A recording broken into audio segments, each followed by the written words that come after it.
राजकुमारी ने जब पहली बार अपने पति को देखा तो उसकी ऊपर की सांस ऊपर और नीचे की नीचे रह गई। उसे समझ ही नहीं आया कि वो क्या करे। मारे लाज लज्जा के बेचारी राजकुमारी भागकर अपनी सखियों के बीच जा घुसी। ढोला तो अब तक इस बात से अनजान था कि उसकी प्रियतमा यही है। ऊंट को जलपान कराने के बाद वो अपनी यात्रा की थकान उतारने के लिए कुछ देर विश्राम करने लग जाता है। उधर भामसेन तेजी के साथ राजा पिंगल के पास जाता है और उन्हें कुंवर ढोला के आने की बधाई देता है। बिना एक भी पल गवाए अत्यंत हर्षित मन से राजा पिंगल अपने दामाद ढोला को लाने के लिए शाही बाग की तरफ चल पड़ते हैं।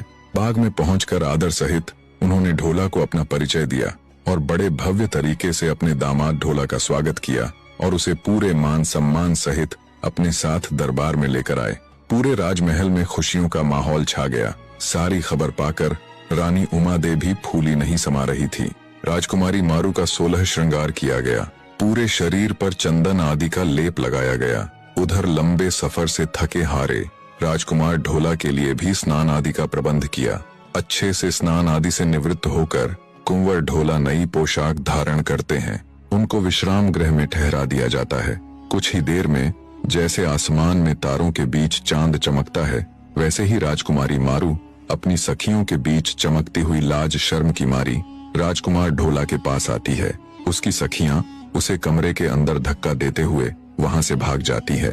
इस सारे शोर शराबे से कुंवर ढोला का ध्यान भी दरवाजे की तरफ चला जाता है। देखा तो मारू खड़ी थी।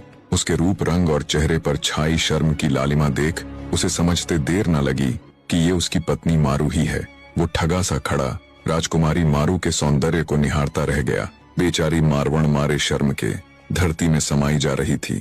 तंद्रा टूटी तो राजकुमार ढोला धीरे से राजकुमारी की ओर बढ़ा। राजकुमारी मारू ऐसे सिर झुकाए खड़ी थी मानो फर्श की वो बारीक दरारें ही उसकी दुनिया की सबसे दिलचस्प चीज हो। ढोला के कदमों की आहट सुनकर वो और भी सिमट गई। क्षण भर के लिए ढोला उसके सामने जाकर खड़ा हो गया। पूरे कमरे में सन्नाटा छाया हुआ था। उस गहरे सन्नाटे में उन दोनों के दिलों की धड़कनें बड़ी ही तेजी के साथ गूंज रही थीं। ढोला ने बड़े ही प्रेम पूर्वक राजकुमारी मारू की ठोड़ी को पकड़ते हुए उसके चेहरे को ऊपर उठाया।